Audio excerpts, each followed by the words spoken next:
సీరియల్లో సినిమాలో నటించాలనుకుంటున్నారా? అయితే వెంటనే మా యాక్టింగ్ స్కూల్లో జాయిన్ అవ్వండి. నమస్తే, సుమన్ టీవీకి స్వాగతం. సో ఈ మే నెలలో అమావాస్య అనేది వస్తుంది కదా, అది ఎప్పుడు వస్తుంది, ఎన్ని గంటలకు మొదలవుతుంది, ఏమన్నా దోషాలు ఉన్నవారు ఎలాంటి పరిహారాలు చేసుకోవాలి, వీటన్నిటి గురించి నివృత్తి చేయడానికి మనతో ఉన్నారండి ప్రముఖ జ్యోతిష్యులు సుభాష్ శర్మ గురుగారు ఉన్నారు. నమస్తే గురుగారు. శ్రీమాత్రే నమః. సో ఈ నెలలో అమావాస్య ఎప్పుడు వస్తుంది, ఎన్ని గంటలకు మొదలవుతుంది, ఒకవేళ ఏమన్నా దోషాలు ఉన్నవారు ఎలాంటి పరిహారాలు చేసుకోవాలి? తప్పకుండా తెలియజేస్తున్నాము. ముందుగా వీక్షిస్తున్న ప్రేక్షకులందరికీ శ్రీమాత్రే నమః, శ్రీ గురుభ్యో నమః. యాదేవి సర్వభూతేషు మాతృరూపేణ సంస్థిత. నమస్తస్సై నమస్తస్సై నమస్తస్సై నమో నమః. మనకు ప్రతి నెలలో అమావాస్య వస్తుంది. ఈ వైశాఖ అమావాస్య అనేటటువంటిది చాలా ఉత్కృష్టమైనటువంటి అమావాస్య. ఇది అందులోనూ శనివారం భరణీ నక్షత్రయుక్తంగా కూడుకొని వస్తుంది కాబట్టి ఇది విశేషంగా పితృతర్పణములు చేయడానికి, పితృదేవతలను ఆరాధించుకోవడానికి, నదీ స్నానాలు చేయడానికి చాలా విశేషమైనటువంటిది ఈ యొక్క అమావాస్య. విశాఖ మాసంలో వచ్చే ఈ అమావాస్యకు చాలా ప్రాధాన్యత ఉంది. అందులోనూ మనకి ఈ అమావాస్య అనేటటువంటిది శుక్రవారము రోజున చతుర్దశి ఉంటుంది. తెల్లవారితే గనక మనకు అమావాస్య అనేటటువంటిది ప్రారంభమవుతుంది. అంటే శనివారం సంపూర్ణమైనటువంటి అమావాస్య. శనివారం అమావాస్య వచ్చింది అని అంటే గనక శని అమావాస్య అని పిలుస్తాము. దీనికి ప్రత్యేకంగా ఆ రోజున శనీశ్వరుడు శని దోషాలు తొలగించుకోవడానికి ప్రత్యేకంగా పూజ చేసేటటువంటి అద్భుతమైనటువంటి రోజు శని అమావాస్య. శనివారం అమావాస్య వచ్చింది అంటే అది చాలా విశేషమైనటువంటిది. మన యొక్క గ్రహ దోషాలు తొలగించుకోవడానికి, రుణ దోషాలు తొలగించుకోవడానికి, అలాగే మనకు ఉన్నటువంటి ఆర్థిక పరంగా కావచ్చు, శారీరక పరంగా కావచ్చు, మానసిక పరంగా కావచ్చు, ఇలాంటి అనేక రకాలైనటువంటి దోషాలు తొలగించుకోవడానికి ఈ యొక్క శని అమావాస్య చాలా ఉత్కృష్టమైనటువంటి అమావాస్య అని చెప్పడం జరిగింది. అందులోనూ ఈ అమావాస్యకు ప్రత్యేకంగా పితృదేవతలను ఆరాధన చేసుకోవాలి, పితృకర్మలను చేయాలి, పితృకర్మలతో పాటు పితృతర్పణాలు చేయాలి, అలాగే నదీ స్నానాలు, సముద్ర స్నానాలు ఆచరణ చేసుకోవాలి. విశేషంగా జప తప హోమాది క్రతువులు చేసుకోవడానికి ఈ రోజు చాలా మంచి రోజు అని కూడా చెప్పుకోవచ్చు. అమావాస్య అంటే చెడు రోజులు కాదు, మంచిదే. దేనికి మంచిది?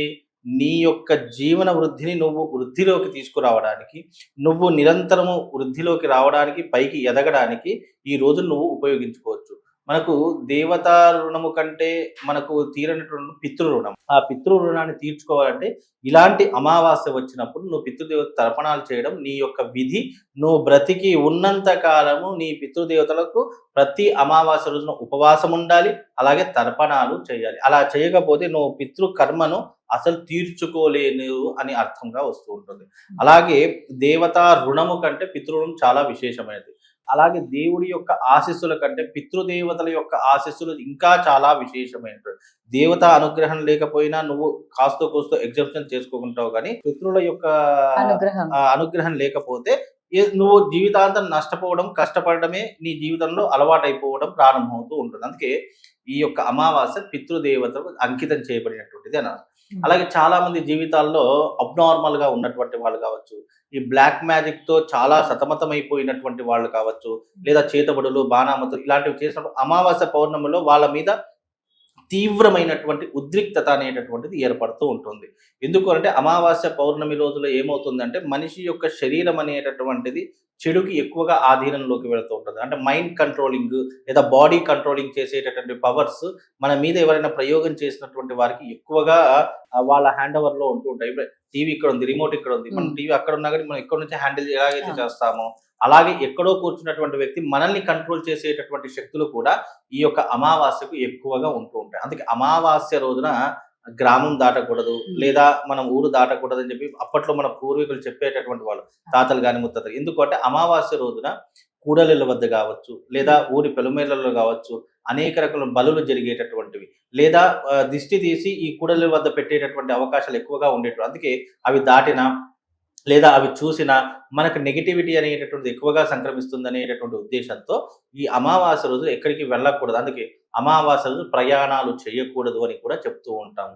బికాజ్ ఏంటంటే అమావాస్య ఆ రకంగా నెగిటివ్కి కానీ ఇటు పాజిటివ్కి కానీ ఒక రకమైనటువంటి ఆరాన్ని తీసుకొచ్చి పెట్టేటటువంటిదే అమావాస్య అని అర్థం. ఇది మనకు సంపూర్ణంగా శనివారం రోజునే వస్తుంది కాబట్టి శని దోషాలు తొలగించుకోవడానికి మీ జీవితంలో కర్మను తొలగించుకోవడానికి ఇది చాలా ఉపయోగపడుతుంది. మామూలుగా అంటూ ఉంటారు అమావాస్య రోజు ఏమన్నా చేస్తే గన అంటే ఇట్లా పరిహారాలు చేస్తే దోష పరిహారాలకు వాళ్ళకు అంతా మంచి జరుగుతుంది అంటారు. వాస్తవం వాస్తవం. ఎందుకంటే అమావాస్య రోజున లయము అని అర్థం అమావాస్య అంటే. ఎందుకంటే మనకు అమావాస్యతోనే ఒక నెల ముగిసిపోతుంది. అంటే మన తెలుగు సంవత్సరాది కాలంగా చూసుకుంటే అమావాస్య అంటే ఏంటి, ఒక కాలం గడిచిపోయింది, మళ్ళీ కొత్త కాలం ప్రారంభం అవ్వడానికి పునాదిగా ఉన్నటువంటిది అమావాస్య అని అర్థము.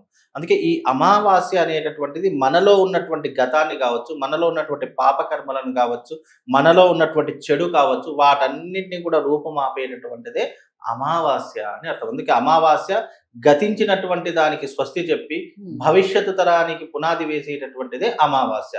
కాబట్టి నువ్వు అమావాస్య రోజు చేసేటటువంటి క్రతువులు కావచ్చు, పూజా విధానాలు కావచ్చు, అభిషేకాలు కావచ్చు, యజ్ఞ యాగాదులు కావచ్చు, నీ జీవితాన్ని ఒక కొత్త కోణంలో చూయించేటటువంటివి, కొత్త రకంగా మార్పు దిద్దేటటువంటివి, కొత్త రోజుకి నాంది పలికేటటువంటిది అమావాస్య. అందుకే అమావాస్యకు మరొక పేరు ఏంటంటే లయము అని అర్థం. శివుడు లయకారకుడు అని చెప్పడం జరుగుతూ ఉంటుంది. ఎందుకు అని అంటే కనుక ఈ సృష్టి అంతా అంతమైపోవడము అని అంటే అది శివుడి చేతిలోనే ఉంటుంది. అలాగే మన యొక్క సంవత్సర కాలంలో కనుక తీసుకున్న, నెలల కాలంలో తీసుకున్న, క్యాలెండర్ ప్రకారం తీసుకున్న అమావాస్య అయ్యింది అని అంటే ఆటోమేటిక్గా ఆ నెల అయిపోయింది అని అర్థము. ఆ నెలలో జరిగినటువంటి కర్మను తొలగించుకోవడానికి చిట్ట చివరిగా ఉన్నటువంటి ఒక అవకాశం అమావాస్య. అమావాస్య రోజు చేసే దాన ధర్మాలు కావచ్చు, యజ్ఞయాగాదులు కావచ్చు, పూజా విధానాలు కావచ్చు, ఈ నెలంతా చేసిన పాపకర్మను తొలగించుకోవడానికి ఇది నీ జీవితంలో ఉపయోగపడుతుంది. చెప్పారు గురుగారు, ధన్యవాదాలు. శ్రీమాన్.